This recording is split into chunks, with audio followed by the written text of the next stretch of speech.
Hello snowboarders of the internet, I'm your host Avran LeFeber, and in this video we're going to be reviewing the Libtech Quiver Killer. Is it a quiver killer? Let's find out. This board features Mervin's C3 camber profile, which is basically camber 2.0, so you have a hinge point where it dips down between the feet. It ever so slightly dips down, and then the way the camber comes down, it goes down and then it flattens out before the upkick in the tip and the tail. This makes it easier to load and pop, but still retaining the characteristics of traditional camber. It also makes the board a little more playful out in the nose and the tail. This board is available in 154 and 159. I rode this board at Arapahoe Basin in the preseason on a day that was a little overcast, colder temps, slight wind, lumpy chunder snow, fresh corduroy, fat skier people all over the goddamn place, and I rode it with my Rome Black Label bindings and my K2 Thraxis boots.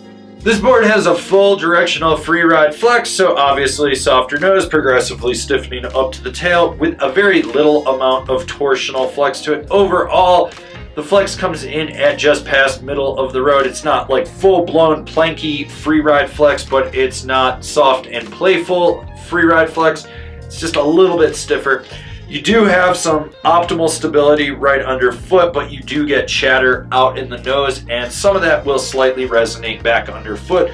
Through the tail, you really don't feel anything at all. The pop is there, but it's not mind-blowing. You engage that C3 camber profile and you'll get a little bit of rebound out of it. Basically, the harder you work, the more pop you're going to get, but like I said, it's not mind-blowing. So expect to just go faster and push into it harder to get anything out of it. The nose is the optimal spot to butter on this thing, and even then you're going to still work for it. The tail, be prepared to just manhandle that bitch. You're going to be like all the way up on it, pressing into it as hard as you can, just screaming and hating life with it. Obviously this thing isn't made for butters unless you're in some steep terrain that's got some fresh snow in it and you're really prepared to work for it. This board's quick and nimble edge to edge. You notice that the transitions are very smooth with it.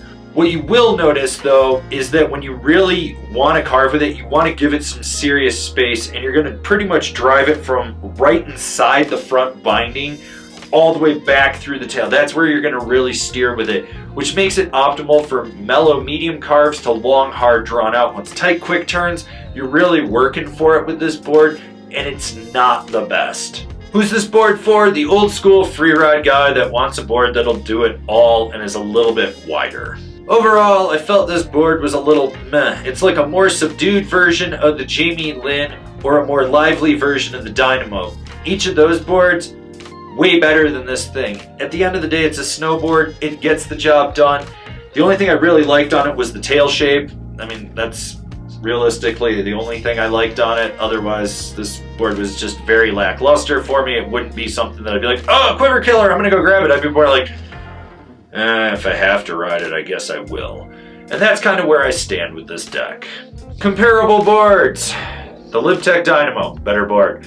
Ride Berserker, better board. Telos DST, better board. This has been my review of the Libtech Quiver Killer. Do you agree? Do you disagree? Do you own one? Are you gonna buy one? Leave me a comment down below. This board's not a quiver killer. If you're new here, remember to subscribe, click the bell, get those notifications. That way you're not missing any of the videos we got coming out for all you snowboarders of the internet. And if you really want to support us and just help us grow out what we're doing over here, swing on over to Angry Snowboarder VIP. I could tell you more here, but I got a video over there that explains it so much better. As always, I've been your host, Avran LeFeber, and I'll see you in another video.